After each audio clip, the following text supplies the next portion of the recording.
लामो समयपछि आज चाहिँ साइकल चलाउने मुड बनेको छ। सो हामी आज चाहिँ साइक्लिङ राइडमा जाँदैछौँ। म लगायत हाम्रो दुईजना मसँगै जाने टिम चाहिँ साथीहरू हुनुहुन्छ। लामो समय भइसकेको छ, साइकल पनि लगभग जाम भइसक्यो जस्तो लाग्छ मलाई है।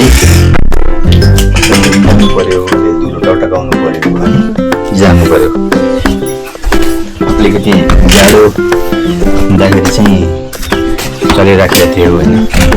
त्यसपछि चाहिँ बिचमा एकचोटि चाहिँ कनेक्सन लस भइसकेपछि साइकलको कन्टिन्युटी, त्यसपछि फेरि चाहिँ यसलाई कन्टिन्युटी दिन चाहिँ गाह्रो हुँदो रहेछ। कुनै पनि चिज, कुनै पनि कामलाई, कुनै पनि आफ्नो दैनिकीलाई फेरि बिचमा हामीले छोड्छौँ भने त्यसलाई फेरि कन्टिन्युटी गर्नको लागि समस्या पर्छ। सो अब समस्या भयो नि यो कन्टिन्युटी पढ्ने साइक्लिङ छुटेको थियो अथवा सकेपछि समयले गर्दा कामले गर्दा भन्नु पऱ्यो। समय त थियो तर काममा व्यस्त भएको हुनाले गर्दा र आज गर्ने, आज साइकल चलाउनु पऱ्यो। बस्दा बस्दै खाँदा खाँदै अलिकति फ्याट पनि लागेको अवस्था छ होइन। त्यसलाई कभर गर्नको लागि साइक्लिङ अफ द बेस्ट। र साइकल यत्तिकै थन्किरहेको अवस्थामा साइकल चलाएर सकेसम्म हामी यही एक्सर्साइज गर्नेछौँ। आज चाहिँ त्यही भएको छ, साइक्लिङ राइडमा हामी जाँदैछौँ। साइक्लिङ राइडमा अवश्य गर्दैछ होला र यो पनि मजा तपाईँले लिनुहुनेछ।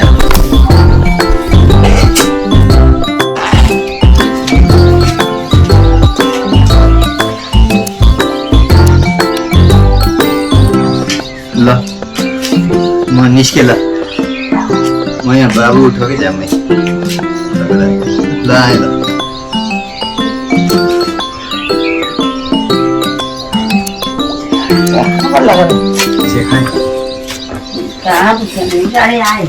साडी भने अब इच्छा नि गयो लामो समय नचलाएको कुरो भएको छ। पहिला पनि चलाएर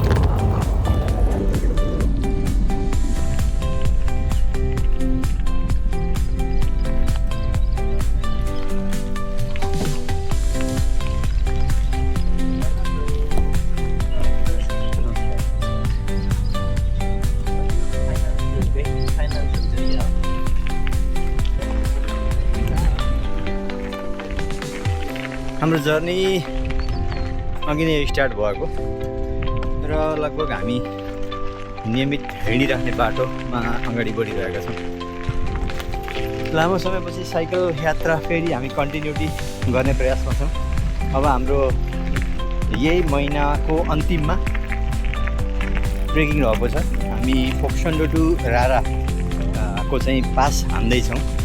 सो त्यसको लागि भए पनि हामीलाई एक्सर्साइज एकदम महत्त्वपूर्ण छ। हामी लगभग 4-5 जना हुन्छौँ। सबैले चाहिँ आफ्नो तर्फबाट आफ्नो फिजिकल मेन्टेनेन्स गरिरहेको अवस्था छ र cycling one of the best exercise भन्छ। त्यस कारणले गर्दा हामी नियमित रूपमा नै चलाउने गर्छौँ। केही समय भएको हुनाले गर्दा चलाएको थिएनौँ तर अब हाम्रो सायद कन्टिन्यू हुन्छ यो वैशाखको 20-25सम्म। र बिहानको चिसो मौसम छ, तराई भए तापनि बिहानमा चाहिँ अलिकति शीतल नै छ मौसम। दिउँसोमा चाहिँ एकदम सकिँदैन साइकल चलाउन। र हाम्रो आजको प्लान कस्तो रहेको छ भन्दा हामी लगभग चाँडै नै घरबाट निस्क्यौँ। बिहानै निस्किसकेपछि बिहानको चाहिँ चिसोमा चाहिँ हामी लगभग पिकमा पुग्छौँ र त्यहाँबाट डाउन हान्छौँ। त्यसले गर्दाखेरि हामी घामको चपेटामा कम पर्नेछौँ, बस्नेछौँ घामबाट। किन भन्दा दिउँसोमा चाहिँ डिहाइड्रेसनको सम्भावना बढी हुनसक्छ गर्मी मौसममा। त्यस कारणले गर्दा हामी चाहिँ त्यसरी प्लान बनाएर हिँडिरहेका छौँ। र अहिले हामी यो शान्तकुञ्ज मदनधाम सिरिङ्गी जन्मस्थलमा आएको छौँ। हेर्नुहोस्, यो हाम्रो मेन रुट हाम्रो यो हो, साइक्लिङ रुट। सर अगाडि हुनुहुन्छ, चारैतिर जङ्गल छ। यो चाहिँ धाम हो, मन्दिरहरू छ, मधुवन धाम। अब यहाँबाट चाहिँ मधुवन सामुदायिक वनको जङ्गल चाहिँ सुरु हुन्छ।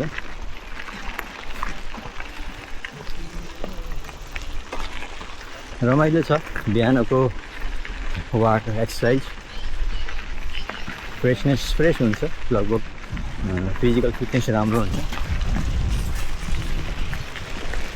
हाम्रो सूर्य भाइ पनि पूर्ण रूपमा तयारका साथ अगाडि बढिराख्नु भएको छ। उहाँको पनि साइकलको गति हेर्दाखेरि जोसमा हुनुहुन्छ।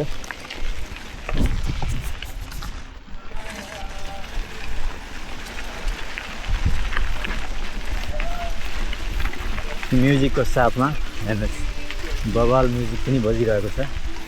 मधुर सङ्गीतको साथमा कोइलीको आवाज, चराचुरुङ्गीको आवाज, वातावरण हावाको चिसो आवाज सुन्दै हाम्रो टिम अगाडि बढिरहेको छ। र सँगसँगै म पनि उहाँहरूलाई पछ्याउँदै पछाडि अगाडि बढिरहेकै छु। अवश्य पनि साइक्लिङ आजभोलि यो समयमा चाहिँ धेरैले चाहिँ गर्नुहुन्छ। र साइक्लिङ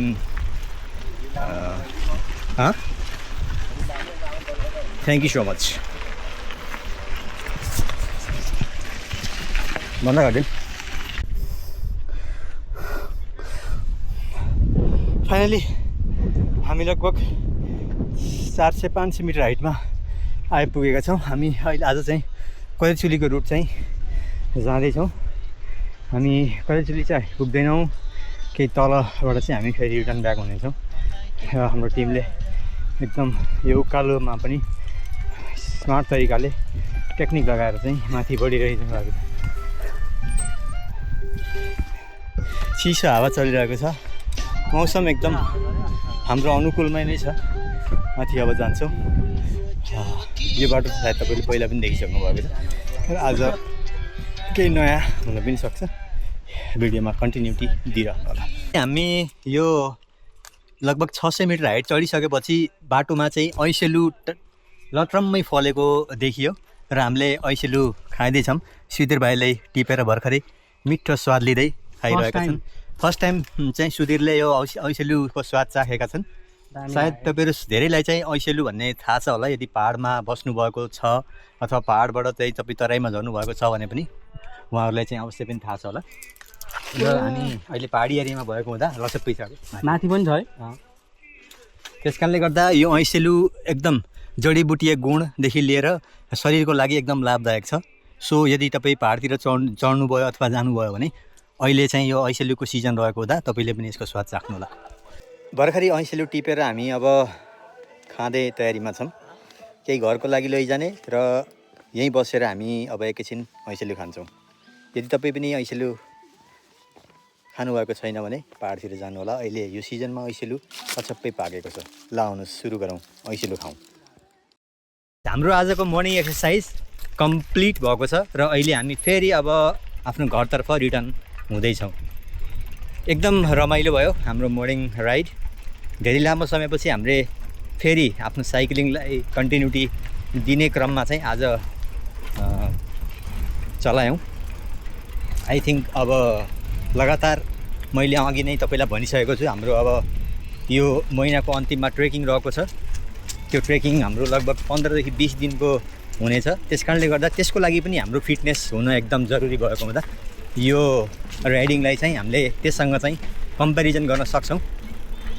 सो अब नेक्स्ट राइडमा म तपाईँलाई अवश्य पनि फेरि सेयरिङ गर्ने छु। तपाईँलाई कस्तो लाग्यो भिडियो कमेन्ट गर्नुहोला। सुझाव सल्लाह दिन चाहनुहुन्छ भने कमेन्टमा दिन सक्नुहुन्छ। आजको लागि हस्त धन्यवाद, बाई बाई।